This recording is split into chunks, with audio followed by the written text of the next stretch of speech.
prices rising across the board, local small businesses are really feeling the financial pinch. But guess what? You can support them by showing up tomorrow for Small Business Saturday. Our Sarah Costa spoke with local shop owners who say that support tomorrow is what's going to help them get through the holiday season.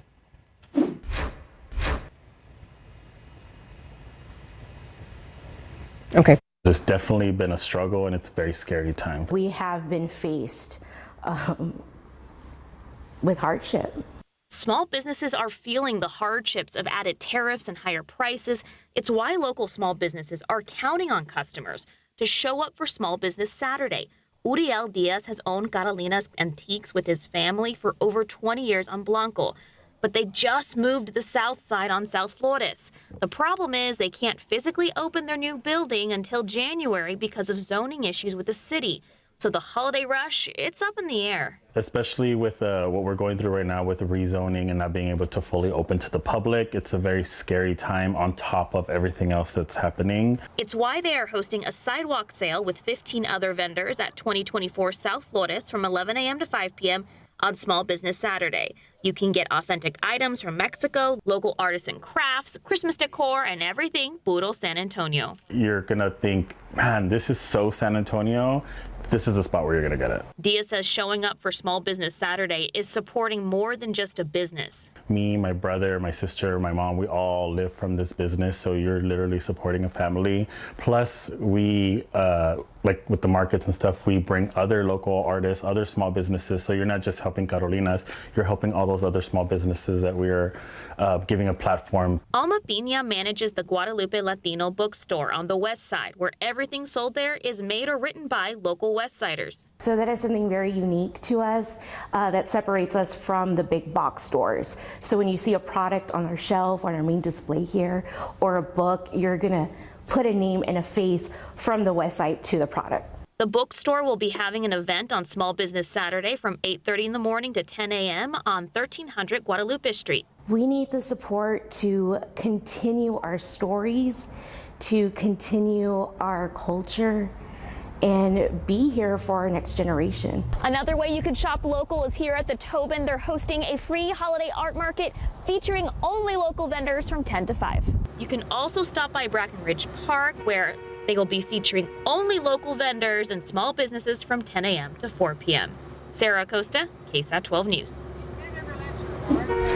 All looks lovely. Good to support local. All right. So do you have any thoughts on how the city can make the Riverwalk better? Because if you do, the city wants to hear from you. From now through January 31st, the city wants you to take a survey and you answer things like, does the Riverwalk need more parking, more restaurants, cleaner water? Scan the QR code on your screen right now.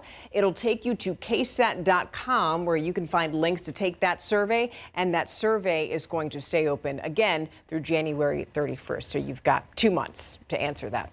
Okay, now we're going to take a look outside. 61 degrees out there. We mentioned before that there is some rain out there, and we should get more, but also more seasonal temperatures to help us get more in the holiday mood. You know, we will see a strong cold front tomorrow night, and that's going to put a big dent in temperatures.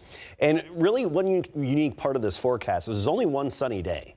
Looking ahead to the next 7 to 8 days, 1 day of full sunshine. Otherwise, get used to gray and some dampness as well with some passing showers. So let's take a look at our headlines. Of course, damp tonight, damp into tomorrow morning, but it's going to be warm tomorrow. We'll make it into the 70s by the afternoon. Strong cold front arrives tomorrow night around this time, slightly later, but around this time. So Sunday, a very windy morning, and then much cooler with high temperatures only in the 50s. So we go from the 60s today, 70s tomorrow, to the 50s for highs, mid 50s, both Sunday and Monday. Tuesday with the sunshine, just up to 60, and then we're 63 Wednesday and Thursday. So the warmest we get during the work week is about 63 degrees. That's the best we can do. So a noticeable change definitely on the way from the strong cold front. Actually, a couple of others cold fronts that are weaker, but will kind of reinforce that cooler air next week. Here's a look at Authority radar. And this is very light action, just enough to cause wet roadways, a few puddles out there, but not really good drought denting rain. So far, about 0.08 of an inch. That's about it. Better than nothing. We'll take what we can get, but plan for this dampness to persist through the night and through the first half of the day tomorrow. Here's the latest futurecast, and of course, it's far from perfect, but it does indicate some more of those passing showers through tomorrow morning. A little bit of a break, I think, midday and afternoon tomorrow with some peaks of sunshine through the clouds. If you're trying to hang the Christmas lights or the outdoor decorations tomorrow morning, no go. Slippery and damp. Tomorrow afternoon, I think you have a better opportunity to get outside. But then the high wind hits tomorrow night around this time. Cold front drops in, scattered storms along that front, especially around midnight, give or take a few hours, and thereafter, and then strong winds with some of those thunderstorms. And behind those storms, you'll be hearing the wind rattling tomorrow night while you're trying to sleep. All part of a bigger system that's off to the north. Classic fall, basically winter-like system. See the blue indicating the snow in the northern tier of the country? They're piling it up with this system. We get clipped by the cold air. Here's that cold front. It's off to the north of us during the day tomorrow. By about midnight, it hits, some scattered showers and storms with it, and then the gusty winds. And I'm talking wind gusts around 40, possibly 45 miles per hour. So plan for those winds to really pick up around this time tomorrow and last through sunrise on Sunday. There's a look at the 7-day forecast, and looking ahead, Sunday morning down to 43, Monday morning at 40 as well. So definitely cooler mornings with those cooler afternoons. All right, looking good. Thank you. All right, let's talk about the BGC playoffs because they're heating up. They are. Just like everyone heating up their leftovers from Thanksgiving, the BGC playoffs are heating up, Stephanie. We have a full slate of playoff games that went down in San Antonio today coming your way. And Texas A&M, we talked about it. Shocking result at DKR Memorial Stadium. We're also catching up on the Spurs right after the break.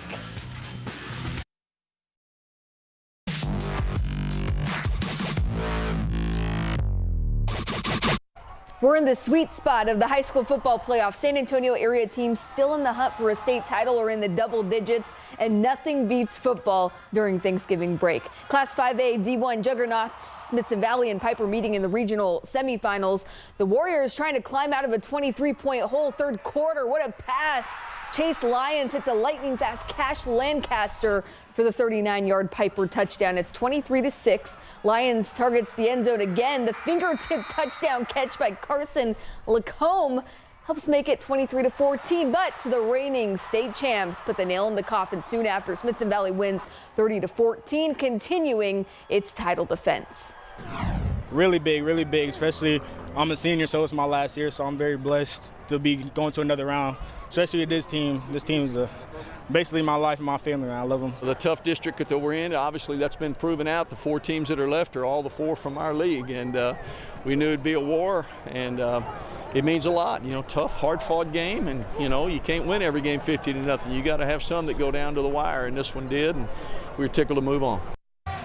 The ponchos and umbrellas are out at the night game at Alamo Stadium. Smithson Valley will face the winner here for the region title, Bernie champion versus New Braunfels. QB keeper Julian Navarrete barrels across the goal line for the champion score, but the Unicorns answer. Junior running back Brock Stewart doesn't give up on this play, finally punching it in. What a comeback.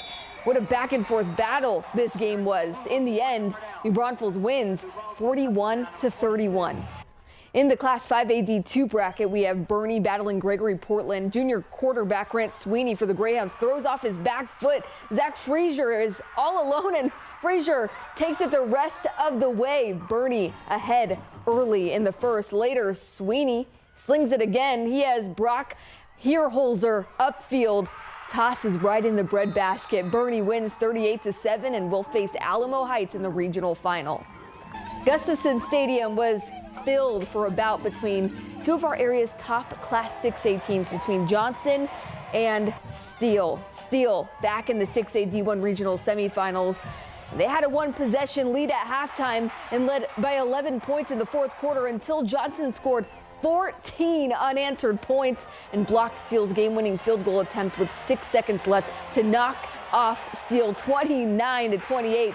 The Jags will play the winner of Lake Travis and United. Over at Ferris Stadium, Medina Valley looking to continue their historic season against a tough, dripping spring squad. Chase Ames has a cannon for an arm. Deep shot to Cooper Reed puts Dripping Springs inside the 5, and Ames finds Jaston Gata wide open on the outside for 6. The Tigers roll 45-14. The final. Medina Valley ends its memorable season 10-13 overall. Now to the nightcap at Ferris. Livonia taking on CC Calallen in the Class 4A D1 bracket. Calallen marching downfield, a stealthy handoff, and Drayson Gomez racks up some nice yardage. The Wildcats cap off the drive with the Philly special, tush push. The game was tied at 10 at halftime, and it's Livonia proving victorious 31-13. More local BGC playoff scores. Blanco falls to Tidehaven 31-3. Alamo Heights downs Victoria West 41-18. Kennedy knocked out by Mason 41-37. Cuero takes down Rockport Fulton 48-27. Davenport advances by beating Bay City 34-19. All right, Arch Manning threw a touchdown pass and ran for the clinching score late in the fourth quarter as number 16 Texas took down number 3 Texas A&M 27-17 to spoil the Aggies' undefeated season. And now the Aggies are out of the SEC championship game. Manning's 35-yard run up the middle on 3rd down put the Longhorns up 27-17, and they hung on. Texas kept any faint hope of making the CFP for the 3rd consecutive time. The Aggies are all but assured their first playoff berth. Here's another look at the final score. Texas shocking A&M at DKR Stadium. All right, coming up, a high-stakes in-season tournament game between the Spurs and the Nuggets after the break.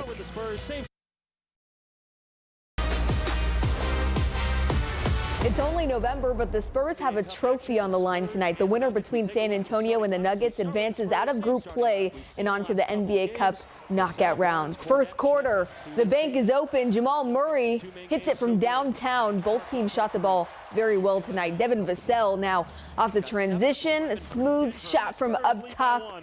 Now Spurs trailing by 3 when Dylan Harper drives and pulls up. Nice touch by the rookie. And he has a nice mentor in De'Aaron Fox creating his own shot. Nice finish around the rim. All right, a live scoring update. What